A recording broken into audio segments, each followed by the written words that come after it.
nyine Imana ishimwe. Kandi niba ari inzira ifunganye uko byagenda kose uyicamo wihata, hari ibintu bikubyiga, hari ibintu bikubabaza, hari ibintu bikujomba, hari ibintu bijomba umutima, ariko Yesu aratubwiye ngo nimwihangane muce muri iryo rembo rifunganye. Haleluya.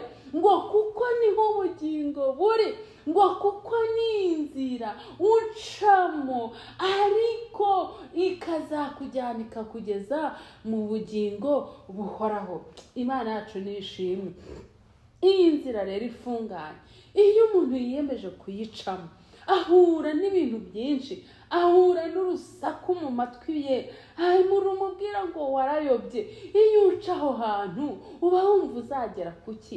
Ese yunyura aha hantu uba ubona koko muri aka gakiza uzatunga